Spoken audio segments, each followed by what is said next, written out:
Welcome dear rockers. आज हम लेकर आए हैं एक नई सीरीज जिसका नाम है हैप्पीनेस। सीरीज की शुरुआत एक स्कूल में होती है जहां पुलिस ऑफिसर कुक यून नाम के स्टूडेंट से बात कर रहा है। यून बहुत ही शांत बैठा होता है, लेकिन सब डरते हैं कि वो उसे करने वाला है, क्योंकि लेग इंजरी की वजह से वो जिंदगी भर अपना फेवरेट बास्केटबॉल गेम नहीं खेल सकता। तभी साइबम नाम के स्टूडेंट यून के पास आकर समझाती है कि लाइफ में बेसबॉल ही सब कुछ नहीं है, लाइफ में और भी कई मौके आएंगे, लेकिन रिस्क लेना भी बहुत जरूरी होता है। ये कहकर वो यून को नीचे धक्का देती है, पर नीचे पुलिस उसको सेफ्टी से नेट में पकड़ लेते हैं। पुलिस साइबम को पकड़ लेती है कि वो यून को मार डालना चाहती थी, पर साइबम कहती है कि मैं इस तमाशे को जल्द से जल्द खत्म कर देना चाहती थी ताकि स्टूडेंट्स घर जा सके। यून पूछता है कि क्या तुम मेरी गर्लफ्रेंड बनोगी। अब 12 साल बाद दिखाते हैं तो साइबम SOU यानी कि स्पेशल ऑपरेशन यूनिट में काम करने लगती है, जो कि टेरर अटैक्स वगैरह को हैंडल करता है। प्रैक्टिस के दौरान स्क्वाड का नया मेंबर बहुत ही अग्रेसिव होता है और ज़ॉम्बी जैसा बिहेव करने लगता है। जब होश में आता है तो उसे इस बारे में कुछ भी याद नहीं होता। इसी बीच यून ने पुलिस फोर्स ज्वाइन कर ली है और वो कू की यूनिट में है जिसने स्कूल में उसकी जान बचाने की कोशिश की थी। उसकी लेग इंजरी ठीक तो नहीं हुई है, लेकिन फिर भी वो एक क्लब के लिए सब्स्टिट्यूट के तौर पर खेलता है और उसे इसके अच्छे पैसे भी मिल जाते हैं। फिर वो इन्वेस्टिगेशन सेक्शन को ज्वाइन करता है और उसको एक आदमी के बारे में पता लगता है जिसने अग्रेसिव हालत में एक आदमी का खून कर दिया था। क्राइम साइट पर पहुंचकर उसे एक मिस्ट्री ड्रग मिलता है जिसकी वजह से वो आदमी अग्रेसिव होकर खून करने को तैयार हो गया था। यून और साइबम अब बहुत ही अच्छे फ्रेंड्स बन गए हैं। एक बार लड़ाई के दौरान साइबम के हाथ में चोट आ गई थी। इस मिशन का कमांडर टाइसोक साइबम और उसके कुछ साथियों को क्वारंटाइन सेंटर में लेकर चला जाता है, क्योंकि वे इन्फेक्टेड लोगों के संपर्क में आ गए थे। टाइसोक साइबम को समझाता है कि ये ज़ॉम्बी एपिडेमिक की तरह फैल भी सकता है, लेकिन इन्फेक्टेड लोग कभी कभी अग्रेसिव बिहेव करते हैं। उस वक्त उनके दिमाग का संतुलन खो जाता है और दूसरों को वो काटने लगते हैं। उन्हें बहुत प्यास लगती है जो पानी से भी नहीं बुझती। अगर वे नॉर्मल भी हो जाते हैं तो उनके सिम्टम्स कभी भी लौट सकते हैं। बीमारी से लड़ने की उनकी क्षमता भी अधिक होने लगती है, लेकिन अगर उनके वाइटल्स पर अटैक किया जाए तो वे मर जाते हैं। टाइसोक ने इस बीमारी की डिटेल रिसर्च की होती है और वो जानता है कि कोविड के कारण लोग हर इन्फेक्शन से डरने लगे हैं, इसलिए उसने इस बीमारी के बारे में पब्लिक में ज्यादा डिस्कस भी नहीं किया है। साइबम का टेस्ट रिजल्ट नेगेटिव आता है, लेकिन टाइसोक जानता है कि इस घाव के कारण साइबम जरूर इन्फेक्ट हुई होगी। टाइसोक अपने इन्फ्लुएंस को यूज करके साइबम को पुलिस सर्विस से एक ब्रेक दिलवाता है, जिसके दौरान साइबम को 2 हफ्तों में एक बार अपना खून डोनेट करना होगा, जिससे वे अपनी रिसर्च को आगे बढ़ा सकते हैं। साइबम मान जाती है और अपने लिए हाई इवोल्यूशन वैल्यू मांगती है, जिसको देखकर साइबम का बॉस अवार्ड के तौर पर उसको एक नया अपार्टमेंट दिलवाएगा।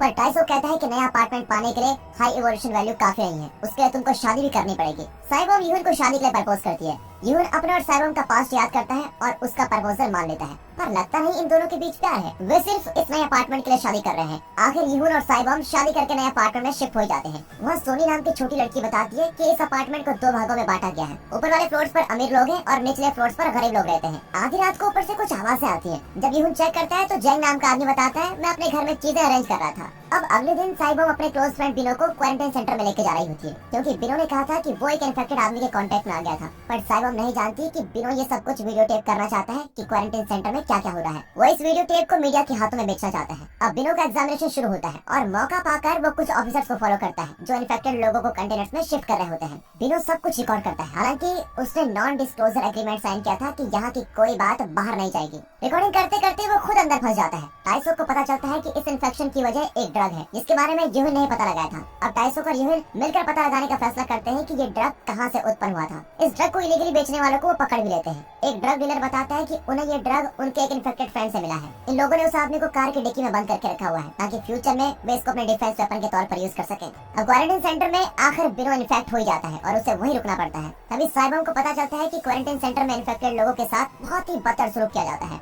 साइबम उनके हक के लिए लड़ना चाहती है, क्योंकि इन्फेक्टेड ही सही पर वे ह्यूमंस तो हैं। वो टाइसोक से कहती है कि अब इस इन्फेक्शन की खबर पब्लिक में फैला देनी चाहिए ताकि लोग सतर्क रह सके। इसी बीच बिनो क्वारंटाइन सेंटर का वीडियो टेप मीडिया को दे देता है और न्यूज में यही हेडलाइंस होती है। तब जाकर सरकार वार्निंग इशू करती है कि आज से भीड़ जमा करना मना है, लेकिन पब्लिक इस वार्निंग को सीरियसली लेती नहीं, क्योंकि कोविड के बाद सभी को इन वार्निंग्स की आदत पड़ चुकी होती है। अब साइबम तुरंत जरूरी सप्लाईज इकट्ठा करने लगती है, क्योंकि वो इस बीमारी के खतरे को जानती है और इस इन्फेक्शन को फैलने से रोकने की पूरी कोशिश करती है। घर पर ऊपर वाले फ्लैट से रोज रात को कुछ अजीब आवाजें आने लग जाती है। वो जैंग की फ्लैट को चेक करती है तो वो साइबम को पकड़कर टॉयलेट में बंद कर देता है। उसने अपनी इन्फेक्टेड वाइफ को भी बांध कर रखा होता है, पर उसकी पत्नी को साइबम में कोई इंटरेस्ट नहीं होता और वो अपने पति को चेस करने लगती है, लेकिन सोनी उसको डिस्ट्रैक्ट करती है। इतने में साइबम और यून आकर उसको रोकते हैं और टाइसोक उसको क्वारंटाइन सेंटर में ट्रांसफर कर देता है। अब अपार्टमेंट के लोग वहाँ के मिनी मार्केट से जरूरी चीजें इकट्ठा करने लगते हैं। इसी बीच टाइसोक मीडिया को ऑफिशियली बताता है कि मैडनेस नाम की ये अजीब बीमारी फैल रही है, लेकिन उसकी टीम इसका सोल्यूशन ढूंढने में लगी हुई है। यहाँ साइबम की लाइफ को खतरे में डालने के लिए यून जैंग को पंच करता है और उसका घर सर्च करता है। तब उसे वही इलीगल ड्रग मिलता है। वो ड्रग को टाइसोक के हवाले करता है और पता लगाने को कहता है कि यह सच में मैडनेस की वजह से हुआ है कि नहीं।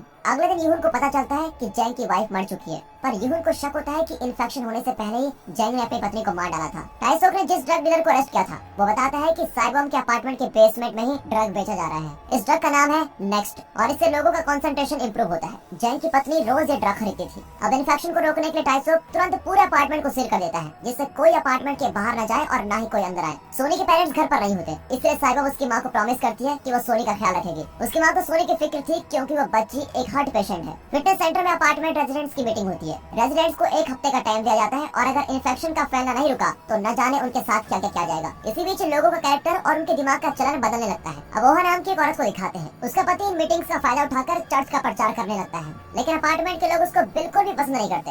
एंड्रू नाम का क्लीनर हमेशा मास्क पहनकर काम करता है क्योंकि उसके चेहरे पर कुछ अजीब घाव के निशान है। फिटनेस सेंटर के इंचार्ज जेवियर को हमेशा प्यास लगती रहती है। हालांकि ये इन्फेक्शन का सिम्टम है, पर वो कहता है कि मेरे सप्लीमेंट्स की वजह से मुझे प्यास लगती रहती है, न कि कोई इन्फेक्शन की वजह से। पर यूहन को यकीन है कि जेवियर इन्फेक्टेड है और वो उसे जिम में आइसोलेट कर देता है। दूसरे क्लीनर्स पास के खाली अपार्टमेंट से रहते हैं। अगले दिन उन्हें कुछ फ्री खाना दिया जाता है और साइबम कुछ लोगों के साथ टेरेस पर जाकर खाना खाती है, पर तब पता चलता है कि जेवियर बच गया है। साइबम और यूहन उसको चेस करते हैं, लेकिन वो सिर्फ अपनी कार से कुछ चीजें लेने गया था। इसी बीच हालत और बिगड़ जाते हैं क्योंकि एक इन्फेक्टेड आदमी ने पास के अपार्टमेंट में किसी को अटैक कर दिया है। टाइसोक साइबम को इस बारे में इन्फॉर्म करता है ताकि वो अपने अपार्टमेंट से बाहर न निकले। उनके टेलीफोन कनेक्शन भी काट दिए जाते हैं और इंटरनेट बंद कर दिया जाता है। इसी बीच यूहन रियलाइज करता है कि जैंग ने अपनी पत्नी की प्रॉपर्टी हथियाने के लिए उसका खून किया था, लेकिन उसके पास इसका कोई एविडेंस नहीं होता। उसकी पत्नी की मैनेजर जिया अक्सर जैंग से मिलने आती थी और क्वारंटाइन की वजह से यहीं फंस जाती है। जैंग की पत्नी के कत्ल में शायद इसका भी हाथ था। मीटिंग में जिया एक लॉयर को सेड्यूस करने लगती है, हालांकि लॉयर शादीशुदा होता है। अगले दिन जैंग क्लीनिंग स्टाफ से कहता है कि बाहर जाकर मेरे लिए चीजें खरीद कर लाने वाले को मैं $300 दूंगा। 3 क्लीनर्स उसकी शर्त मान लेते हैं। साइबम और यूहन दूसरे सर्वाइवर्स की तलाश में जाते हैं।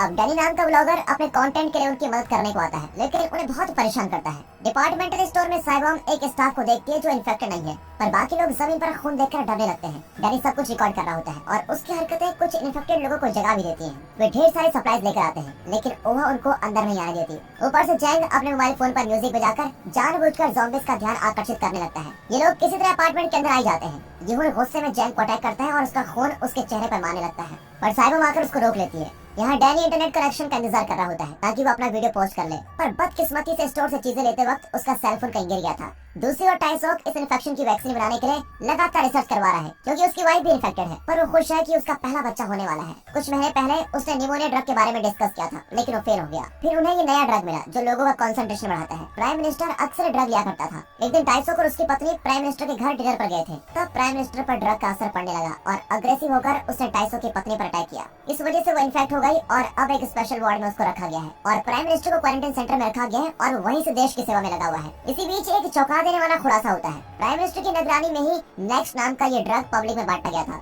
उसका प्लान था कि इन्फेक्शन के फैलने से देश में अव्यवस्था फैलेगी और फिर वो तुरंत वैक्सीन बनाकर रिलीज कर देगा। अगर वो चाहता तो टाइसोक की पत्नी को वैक्सीन देकर ठीक कर सकता था, लेकिन वो पूरे देश में गड़बड़ी करके बाद में वैक्सीन रिलीज करना चाहता था ताकि जल्दी वैक्सीन बनाने का क्रेडिट उसे मिल जाए और उसकी पदवी बनी रहे। इसी बीच टाइसोक और उसकी असिस्टेंट जीजू ऑफिशियल्स को बताते हैं कि ये नया वायरस रेबीज वायरस की तरह है जो नर्व्स के जरिए ब्रेन को अफेक्ट करता है। इन्फेक्टेड व्यक्ति तब तक सिम्टम्स नहीं देखता जब तक कि ये वायरस ब्रेन तक नहीं पहुंच जाए। इस वायरस का नाम लेटा बताते हैं जो नेक्स्ट नाम के ड्रग से पनपता है। अब तक ये इन्फेक्शन सिर्फ काटने या स्किन को चीरने से फैलता है। इस डिजीज को ट्रीट करने के लिए ऐसी मेडिसिन बनानी होगी जो ब्रेन के डिफेंस तक पहुंच सके और फिलहाल ये लगभग नामुमकिन है। पर वो ऑफिशियल से झूठ बोलता है कि मैं वैक्सीन पर काम कर रहा हूँ और 1 महीने में ये तैयार भी हो जाएगा। जिसको कंफ्यूज होती है कि टाइसोक झूठ क्यों बोल रहा है, पर टाइसोक जानता है कि अगर सरकार को पता चला कि इसकी कोई वैक्सीन नहीं है तो ये ऑफिशियल इन्फेक्टेड लोगों के साथ बुरा सा बुरा बर्ताव करेंगे और उनको मार डालेंगे और अगर ऐसा हुआ तो उसकी पत्नी भी मारी जाएगी। अब टाइसोक की उम्मीद साइबम पर टिकी हुई है जिसका शरीर इन्फेक्शन की वजह से एंटीबॉडीज बना रहा है। इन एंटीबॉडीज से वैक्सीन बनाई जा सकती है। टाइसोक इंसानियत को ही नहीं बल्कि अपनी पत्नी की जान बचाने के लिए अपनी नैतिकता को एक और रखकर इन्फेक्टेड लोगों को एक एक करके टेस्ट करता है क्योंकि क्वारंटाइन सेंटर बहुत ही छोटी जगह है और टेस्ट के बाद उसे कुछ लोगों की जांचें भी लेनी पड़ती है। हालांकि साइबम और यूहन ने प्यार के लिए नहीं बल्कि अपार्टमेंट के लिए शादी की थी। अब उनका प्यार पनपने लगता है और वे एक दूसरे के लिए अपनी जान देने को तैयार हो जाते हैं। दूसरी ओर ओहा अपार्टमेंट प्रेसिडेंट बनने की लगातार कोशिश करती रहती है क्योंकि इसमें उसका बड़ा फायदा है। जिम में कुक जेवियर पर नजर रखते हुए है ताकि वो बचकर किसी और को इन्फेक्ट न कर सके। जब वो जरा नॉर्मल हो जाता है तो बताता है कि वो और उसके दोस्त नेक्स्ट ड्रग बेचा करते थे और खुद भी उसको लेते थे। तब रॉबिन नाम का आदमी कहता है कि हम एक एक करके जेवियर पर नजर रखेंगे। साइबम उसका शुक्र अदा करती है क्योंकि उसने इन्फेक्टेड लोगों को उनका हक दिलाने में मदद की थी। रॉबी कहता है कि तुमने एक बार मुझे जो मिलिट्री शर्ट दिया था वो मुझको बहुत ही पसंद है। मुझे एपोकलिप्टिक सब्जेक्ट से बहुत इंटरेस्ट है और मेरे ख्याल से पृथ्वी बहुत बड़े खतरे में है, इसीलिए मैं सर्वाइवल के सारे इक्विपमेंट्स को कलेक्ट कर रहा हूँ और पेंडेमिक से पहले ही मैंने खाने का बहुत सारा स्टॉक इकट्ठा कर लिया था। अब ज़ेवियर यून को बताता है कि रॉबी ने अपने दोस्त से नेक्स्ट ड्रग खरीदा है। जब सोनी बताती है कि साइबम रॉबी के साथ 15th फ्लोर पर गई तो वे और परेशान हो जाते हैं। डिपार्टमेंटल स्टोर से बुराम नाम की लड़की डैनी को बताती है कि उसका सेलफोन गिर गया है। डैनी उसे सेलफोन लेकर अपार्टमेंट में आने को कहता है और बदले में कुछ पैसे देने का वादा भी करता है। जब वो सेलफोन लेके आती है तो एक इन्फेक्टेड आदमी उसको चेस करने लगता है। अब अपार्टमेंट के अंदर और भी इन्फेक्टेड लोग आने लगते हैं और हर तरफ भगदड़ मच जाती है। तभी सुमिन नाम का आदमी इन्फेक्ट हो जाता है जो कि कॉन्गो नाम के रेजिडेंट का बड़ा भाई है। फिर पता चलता है कि रॉबी के बारे में यूहन का शक गलत था और वो इन्फेक्टेड नहीं है। फिर अपार्टमेंट के रेजिडेंट्स ठीक होने लगते हैं लेकिन वे अब भी अपना शिकार ढूंढते रहते हैं। दो आदमी सोनी पर अटैक करने की कोशिश करते हैं लेकिन साइबम और यूहन उनको भगा देते हैं। कुक और ओहा का पति दो इन्फेक्टेड लोगों के पास पहुंच जाते हैं पर ओहा का पति उन्हें क्रॉस दिखाकर भगा देता है। यूहन डैनी और बोराम को चेक करने आता है और उन्हें डांटता है कि तुम दोनों की बेवकूफी की वजह से कई लोगों की जानें खतरे में पड़ गई है। ज़ेवियर किसी तरह बच निकलता है और साइबम और यूहन पर अटैक करता है। इतने में टाइसो आकर ज़ेवियर को मार डालता है क्योंकि साइबम उसके रिसर्च के लिए बहुत इंपॉर्टेंट है। अब यूहन बताता है कि साइबम के हाथ के घाव भर नहीं रहे हैं, मतलब यकीनन साइबम का शरीर एंटीबॉडीज प्रोड्यूस कर रहा है। टाइसो का एक्सप्लेन करता है कि पूरे शहर पर मिलिट्री रूल लगने वाला है। 3-4 दिन में अपार्टमेंट का पानी और इलेक्ट्रिसिटी भी कट कर दी जाएगी, इसलिए हमें और तेजी से लड़ना होगा। फिर टाइसो साइबम को एनेस्थीसिया देकर जबरदस्ती अपने टेस्ट के लिए लेके जाता है और वो साइबम की जान लेने को भी तैयार हो जाता है। फिर यूहन एन वक्त पर आकर टाइसो को पकड़ लेता है पर तभी कुछ सोल्जर्स उसको शूट करने आ जाते हैं लेकिन साइबम अपने इरादे की पक्की है और खुद को बखूबी डिफेंड कर लेती है। अब और कोई रास्ता न पाकर टाइसो साइबम से ब्लड डोनेट करने की रिक्वेस्ट करता है। साइबम मान जाती है क्योंकि वो भी चाहती है कि वैक्सीन जल्द से जल्द बन जाए, पर इसका ये मतलब नहीं कि साइबम को कुछ नहीं होगा। उसके अंदर का वायरस म्यूटेट करके उसकी जान भी ले सकता है।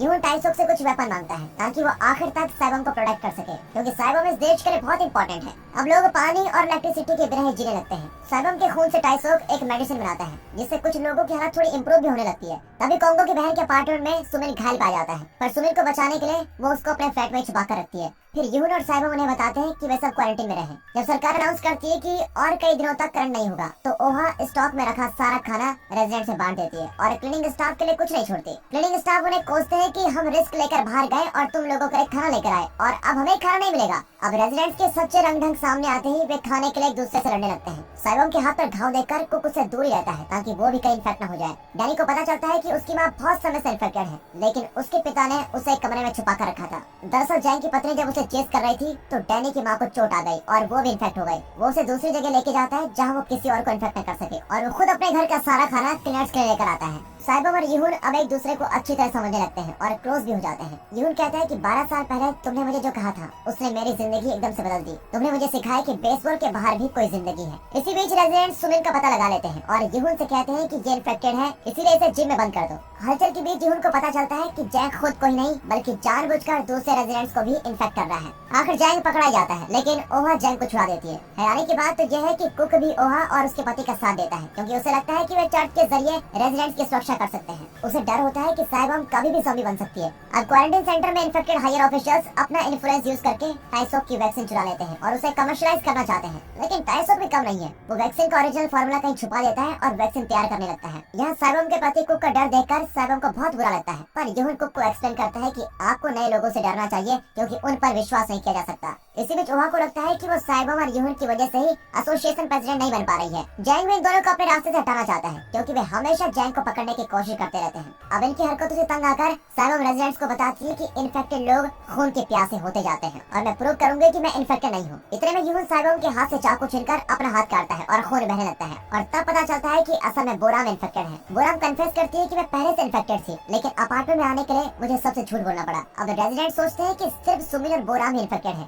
पर वे नहीं जानते कि डैनी की माँ भी इन्फेक्टेड है लेकिन डैनी ने उसको छुपा के रखा हुआ है। अब कुक साइबम से माफी मांगता है और तब रिवील किया जाता है कि ओहा का पति भी बहुत समय से इन्फेक्टेड था और ओहा भी ये नहीं जानती थी। अब जानकर वो शॉक हो जाती है और अपने पति का बुरा मूड देखकर वो छुप जाती है। साइबम और यूहन उसको कंट्रोल कर लेते हैं लेकिन ओहा का पति बचने की कोशिश करते हुए अपार्टमेंट के निचले हिस्से में गिर जाता है। इसका जिम्मेदार जैंग था लेकिन वो मानने को तैयार नहीं होता। यहाँ क्वारंटाइन सेंटर में टाइसोक प्राइम मिनिस्टर से मिलता है जिसे एक्सपेरिमेंट के लिए बांध कर रखा गया है और उस पर रिसर्च भी की जा रही है। टाइसोक कहता है कि इस देश के लोगों के लिए आप लगभग मर मर चुके हैं। ये कहकर वो पूरे देश का कंट्रोल अपने हाथ में ले लेता है। तब रिवील होता है कि अपार्टमेंट को आइसोलेट करना दरअसल एक एक्सपेरिमेंट का भाग था, जिसमें चेक किया गया कि वायरस कैसे म्यूटेट हो रहा है। इसी बीच रेजिडेंट्स रॉबी के घर पर टूट पड़ते हैं, क्योंकि उसके पास बहुत सारा फूड सप्लाईज है। वो सोच में पड़ जाता है कि इन्हें खाना दूं या न दूं। साइबॉम भी उसे कन्विंस करने की कोशिश करती है। टाइसॉक ने साइबॉम के खून से जो मेडिसिन बनाई थी, उसके पिछले डोज से उसकी पत्नी ठीक होने लगती है। पर अब टाइसॉक दुविधा में पड़ जाता है कि वो अपनी पत्नी को बचाए या बच्चे को। हालांकि बच्चा इन्फेक्ट हो गया होगा। यहाँ ओहा के पति के साथ लड़ते हुए यूहन भी इन्फेक्ट हो गया था, लेकिन वो ये बात सबसे छुपाता है। रॉबी अचानक गायब हो जाता है और एक लेटर छोड़ता है कि मेरे घर का सारा खाना रेजिडेंट्स में बांट दो। फिर एक क्लीनर मरा हुआ पाया जाता है। दरअसल रॉबी का इन्फेक्शन बहुत तेज हो गया था, जिसकी वजह से वो भाग गया था, पर जाते जाते एक क्लीनर को अटैक करके चला गया। अब दिखाते हैं तो जिया और लोयर के बीच अफेयर हो जाता है और इस बात से लोयर की पत्नी बहुत चिढ़ जाती है। यहाँ टाइसो की पत्नी की हालत और खराब हो जाती है और टाइसो को अपनी वैक्सीन का लास्ट सैंपल यूज करना पड़ता है। दूसरी ओर सरकार उस पर जोर डालती है कि वो वैक्सीन का ओरिजिनल फार्मूला उनको दे दे। टाइसो फिर से साइबम का खून लेता है। यून साइबम और सोनी को क्वारंटाइन सेंटर के हवाले कर देता है, क्योंकि वो उन्हें अपने इन्फेक्शन से बचाना चाहता है। वो टाइसो को कॉल करके बताता है कि मैं कल दोपहर 1 बजे साइबम को गेट पर भेज दूंगा। अगले दिन पता चलता है कि रॉबी का खून हुआ है और तभी क्वारंटाइन सेंटर से इन्फॉर्मेशन मिलती है कि अपार्टमेंट में बाहर का कोई इंसान नकली पहचान के साथ रह रहा है। बहुत तहकीकात के बाद साइबम और यून पता लगाते हैं कि इस पूरी ट्रेजेडी का मास्टरमाइंड एंड्रयू है, जो हमेशा मास्क पहनकर घूम रहा था। वो एक सीरियल किलर है जिसे पुलिस बहुत दिनों से ढूंढ रही है। इसी बीच एंड्रयू साइबम के अपार्टमेंट में घुस जाता है और कोक को अटैक करता है। यून कुछ नहीं कर पाता क्योंकि एंड्रयू ने उसकी गन और फोन भी ले लिया है। एंड्रयू ने ही क्लीनर को मार डाला था, लेकिन ऐसी सेटिंग की कि सभी रॉबी को खूनी समझे। कुक को बुरी तरह घायल करके एंड्रयू सोनी को पकड़ लेता है। अब इस मौके का फायदा उठाकर जैंग और ओहा मिलकर साइबम और यूहन को अपार्टमेंट से बाहर निकाल लेते हैं। इतना ही नहीं, वे साइबम और यूहन से जबरदस्ती अपने अपार्टमेंट का जनरेटर ऑन करवाते हैं। आखिर डैनी रॉबी का दिया हुआ सारा खाना अपने पेरेंट्स को दे देता है और उनको छोड़कर आ जाता है। वो अपनी कार में निकलता है और साइबम और यूहन जनरेटर स्टार्ट करते हैं, पर जनरेटर की आवाज इन्फेक्टेड लोगों को अट्रैक्ट करती है और वो डैनी की गाड़ी को ब्लॉक कर देते हैं। इसी दौरान साइबम को यूहन के शरीर का एक घाव दिखता है और फिर यूहन उससे माफी मांगता है। वो नहीं चाहता था कि साइबम उसका डरावना चेहरा देखे और तब साइबम इमोशनल होकर कहती है तुम मुझको बहुत प्यारे हो। अपार्टमेंट में एंड्रयू सोनी को लोयर के पास छोड़ जाता है, लेकिन उसकी पत्नी उसे घर ले आती है। दूसरी ओर एंड्रयू से बचकर साइबम और यूहन सीढ़ियों से अपार्टमेंट के अंदर जाते हैं और वहाँ कुक और सोनी को बचाना चाहते हैं। लोयर की पत्नी अपने पति की हरकतों से तंग आकर साइबम के साथ जाने को तैयार हो जाती है। साइबम बोरांग को भी बुलाती है, जो अपनी बीमारी से लड़ रही है। उनको लेने के लिए टाइसॉक अपनी गाड़ी में गेट के पास तैयार होता है। अब ये बात एंड्रयू को पता चलती है और यून अपनी कुर्बानी देकर दूसरों को बचा लेता है। वो इमरजेंसी एग्जिट से जाता है और चाबी बाहर फेंक देता है। तभी उसका इन्फेक्शन और भी बढ़ जाता है और वो एंड्रयू पर अटैक करता है। यहाँ साइबम रेजिडेंट्स को क्वारंटाइन सेंटर में सुरक्षित लेके आती है। फिर टाइसॉक साइबम को इंजेक्ट करके क्वारंटाइन सेंटर में लेके जाता है और एक्सप्लेन करता है कि उसे लेवल 4 बायोलॉजिकल सेफ्टी सेंटर में लेके जाया जाएगा। वहाँ उसके शरीर के एंटीबॉडीज से वैक्सीन तैयार की जाएगी। टाइसॉक की पत्नी को ठीक करने के लिए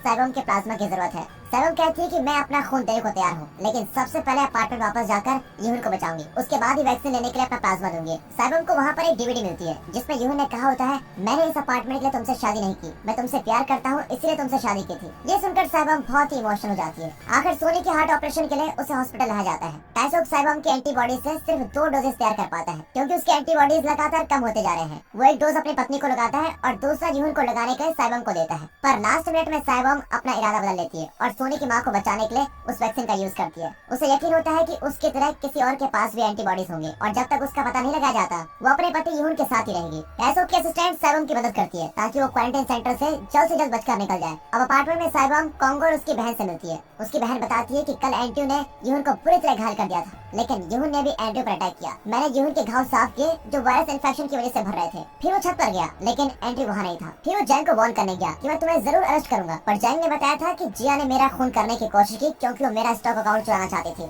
इसलिए तुम्हें जिया को भी अरेस्ट करना होगा। फिर यूहन ने डैनी को उसके घर पहुंचाया और तब उसे फैमिली की अहमियत समझ में आई। ओहा ने एंड्रयू को खत्म करने की कोशिश की थी और वो कंफर्म करती है कि एंड्रयू सच में मर गया है। ये सब जानकर साइबम सीधे यूहन के पास जाती है जो गहरे इन्फेक्शन से लड़ रहा है। वो यूहन को हिम्मत देती है कि मैं हमेशा तुम्हारे साथ रहूंगी। उसके शब्दों से यूहन को होश आता है और दोनों किस करते हैं। इसी बीच टाइसॉक को पता चलता है कि कॉन्गो की बहन के पास भी एंटीबॉडीज हैं, क्योंकि वो भी इन्फेक्टेड है, लेकिन उसमें कोई सिम्टम्स नजर नहीं आए। उसे लोयर की पत्नी से पता चलता है कि कॉन्गो के घाव कभी भरे नहीं थे, हालांकि इन्फेक्टेड लोगों के घाव जल्दी भर जाते हैं। जब अपार्टमेंट में इंटरनेट कनेक्शन लौट आता है तो जिया और लोयर जैंग के स्टॉक अकाउंट को एक्सेस करते हैं, लेकिन देश की आर्थिक स्थिति के कारण उसके स्टॉक्स की वैल्यू अंडरग्राउंड से भी नीचे गिर चुकी होती है। डैनी अपने पेरेंट्स के साथ अच्छा वक्त बिताता है, पर सेफ्टी के लिए उनके हाथ बंधे होते हैं। आखिर मिलिट्री फोर्स आकर कॉन्गो की बहन को लेके जाते हैं। ओहा और जैंग नीचे आने से इनकार कर देते हैं क्योंकि वे कानून के हाथ नहीं लगना चाहते। आखिर न जाने कहां से एंड्रयू अचानक आकर यूहन को किडनैप कर लेता है। उसे डिस्ट्रैक्ट करने के लिए साइबम अपना हाथ काट लेती है। एंड्रयू उसे अटैक करने आता है, पर ऐन वक्त पर यूहन पीछे से आकर उसके सर पर शूट कर देता है। कुछ समय बीतता है और अब वैक्सीन पूरी तरह से तैयार हो चुकी है। सभी को वैक्सीन लगाई जाती है और देश फिर से नॉर्मल होने लगता है। सर्जरी के बाद सोनी बिल्कुल ठीक हो गई है और वो सभी बच्चों की तरह मजे से खेल सकती है।